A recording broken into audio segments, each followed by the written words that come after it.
Lok Sabha seat से नामांकन दाखिल किया और नामांकन के वक्त में अरुण गोविल के साथ यूपी के डिप्टी सीएम केशव प्रसाद मौर्य भी मौजूद रहे। अरुण गोविल को बीजेपी ने मेरठ सीट से उम्मीदवार के तौर पर उतारा है। जनता पार्टी के प्रत्याशी के रूप में श्री अरुण गोविल जी ने आज अपना नामांकन पत्र दाखिल किया है। यहाँ कार्यकर्ताओं और जनता में जबरदस्त उत्साह है और मुझे पूरा विश्वास है कि उत्तर प्रदेश में 80 की 80 सीटें और देश में 400 से अधिक सीटें जीतने का लक्ष्य या भारतीय जनता पार्टी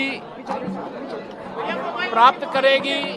और जो हमारे प्रधानमंत्री पद के प्रत्याशी हैं माननीय नरेंद्र मोदी जी, वो फिर प्रधानमंत्री बनेंगे। आप अपना चुनाव प्रचार अभियान किन बातों को ध्यान में रख करेंगे?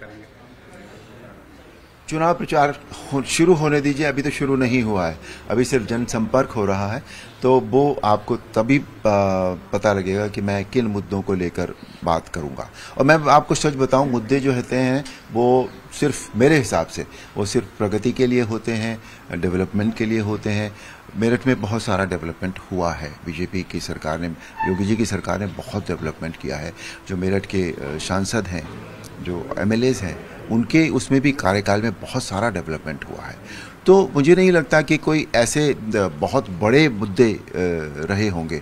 बस बेसिकली यह है कि जो काम जिस गति से हो रहा है वो उस गति से होता रहे। जो काम अभी पूरे नहीं हो पाए हैं, अगर हम वहाँ पार्लियामेंट में पहुँच जाते तो हमारी पूरी कोशिश होगी कि वो जो काम है वो सब उसी गति से चलता रहे, बल्कि और उसकी गति हम बढ़ा दें, उसका वॉल्यूम हम बढ़ा लें। जो भी हो सकता है will try to do that. Arun ji, पूरी दुनिया ने आपको भगवान राम के किरदार के रूप में देखा, तो जब वह किरदार आप अदा कर रहे थे, मेरठ का प्रभाव किस तरीके से आपके उस किरदार को सफलतापूर्वक अदा करने में मेरठ का प्रभाव कारगर साबित हुआ?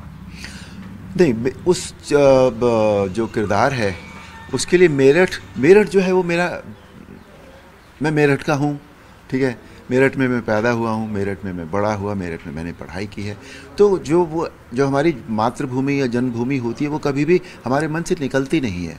उसका कहीं ना कहीं असर हमारे सबकॉन्शियस में होता ही होता है। तो आई एम श्योर कुछ ना कुछ प्रभाव ज़रूर हुआ होगा। अवध क्षेत्र में भगवान राम मंडला का मंदिर भी बना है। अब क्या आप समझते हैं कि आपके इस कैंडिडेचर से मेरठ तो ठीक है, अन्य लोकसभा की सीटों पर भी क्या असर पड़ेगा अरुण जी? एक संदेश तो जाता है ज़रूर, तो मुझे लगता है वो संदेश जाएगा तो उसका असर पड़ना चाहिए।